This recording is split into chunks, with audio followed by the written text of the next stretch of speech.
First పాదాల దగ్గర start చేసినప్పుడు మేము ఆపేసాం. పాదాల దగ్గర స్టార్ట్ చేసినప్పుడే ఇక్కడ పెట్టడానికి లేదని చెప్పేసి మా డిప్యూటీ పిలిచి చెప్పినాడు. నాకు పర్మిషన్స్ ఉన్నాయి, మొత్తం టోటల్ వైటీడీఏకి సంబంధించిన ప్రతి ఎస్ఐపీ దీనికి కూడా పర్మిషన్స్ ఉన్నాయి ఇచ్చారు. కానీ అవుటర్ రింగ్ ఇన్నర్ రింగ్ రోడ్డుకి ఎవరికి పర్మిషన్ లేదు పెట్టాను, దానికి సంబంధించి ఆపగలిగారు. తర్వాత ఒక నైటే 4 రోజులు 200 కాదు 72 పెట్టారా, 72కి ఐడెంటిఫై చేసాం, వీడియో కూడా తీసాం, దాన్ని స్టేటస్గా ఇచ్చాం. అంటే ఇప్పుడు యాజ్ ఇట్ ఈస్గా ఉన్నది ఎట్లుందో అట్లే ఉంచాలి, దాన్ని ఏం చేయడానికి లేదు. దాంట్లో ఎవరు ప్రైవేట్ కార్యక్రమాలు ఒప్పుకోము.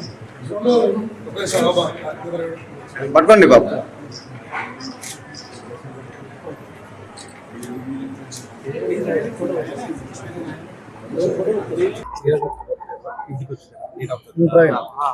యాదగిరిగుట్ట దేవస్థానంలో అవినీతి అనేది ప్రతి ఒక్క శాఖలో క్యాన్సర్లా వ్యాప్తి చెందింది.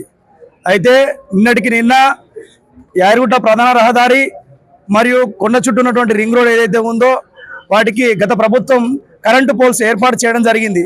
ఆ యొక్క కరెంటు పోల్స్కి ప్రకటనల డబ్బాలని చెప్పేసి కొత్త కరెంటు బాక్సులు ఫిట్ చేసిర్రు. అయితే ఈ అనుమతి ఉందేమని చెప్పేసి అందరూ అనుకున్నారు. కానీ తీరా చూస్తే దానికి ఎలాంటి అనుమతులు లేకుండా దర్జాగా ఎండోమెంట్ యొక్క ప్రాపర్టీని ధ్వంసం చేస్తూ వాటికి వెల్డింగ్ చేస్తూ ఆ యొక్క ప్రకటన డబ్బాలు ఫిట్ చేసిండు. మరి అధికారులకు తెలిసి జరిగిందా, తెలియక జరిగిందా, మరి ఆయన దగ్గర ఏమున్నాయి? అయితే మాకు తెలిసిన సమాచారం ప్రకారం ఏడాదికి 1,90,000 కిరాయి చొప్పున గతం ప్రభుత్వం మాకు అనుమతి ఇచ్చింది. ఆ అనుమతి కూడా మాకు సమయం అయిపోయింది, కాకపోతే అధికారులు చెప్పి చేస్తామని చెప్పేసి మా దృష్టిలోకి వచ్చింది. ఒక డబ్బా కిరాయి వచ్చేసి నెలకు 6,000 రూపాయలట. అంటే 500 డబ్బాలకు 30 లక్షల రూపాయల నెల ఆదాయం. కానీ ప్రభుత్వానికి అతను కడుతుంది 1,90,000 ఒక ఏడాది మొత్తం పేరు మీద. అంటే చూడండి అవినీతి ఏ స్థాయిలో ఇక్కడ ఉందనేది మీరు గ్రహించాలి. దాంతోపాటు కొండపైన ఏ టెండర్ వేసినా కూడా, ఏ కాంట్రాక్ట్ ఇచ్చేసినా కూడా వీళ్ళు వాళ్ళ పాత చుట్టాలకు కానీ వాళ్ళ బినామీలకు కానీ వచ్చేటట్టు ఇక్కడ టెండర్ నియమ నిబంధనలు అనేది ఇక్కడ ఉన్నటువంటి ఆఫీసర్లు రూపకల్పన చేస్తున్నారు. అయితే ఈ విషయం మీద గతంలో ఎన్నోసారి ప్రశ్నించినా కూడా ఏవి పట్టినట్టు వ్యవహారం చేస్తారు. అయితే 30 ఏళ్ల సంది కూడా ఎన్ఎంఆర్ డ్యూటీ చేసినటువంటి ఏ ఒక్కరు కూడా ఇక్కడ పర్మనెంట్ కావు. పర్మనెంట్ చేయమని ప్రభుత్వం ఆర్డర్లు ఇచ్చినప్పుడు వీళ్ళు కోర్టుకు పోయి మరి సుప్రీంకోర్టు పోయి మేము క్యాన్సిల్ చేస్తామని చెప్పేసి వీళ్ళు తిరుగుతూ ఉంటారు. కాకపోతే ఇక్కడ ఉన్నటువంటి డిఈఓ ఎవరైతే ఉన్నారో ఆ వ్యక్తికి మాత్రం వాళ్ళ కుటుంబ సభ్యులకు పర్మనెంట్ జాబ్లు ఉంటాయి.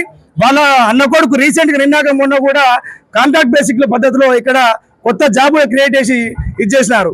అంటే మరి మీకు, మీ చుట్టాలకు, మీ బంధువులకు మాత్రం దేవస్థానం అడ్డానా? ఈ ఎంప్లాయీస్ మొత్తం మీ అన్నదమ్ములు మీరే ఉంటారా? మరి వేరే ఇక్కడ పనిచేయద్దా? ఇక్కడ పేద బ్రాహ్మణులు ఇక్కడ లేరా?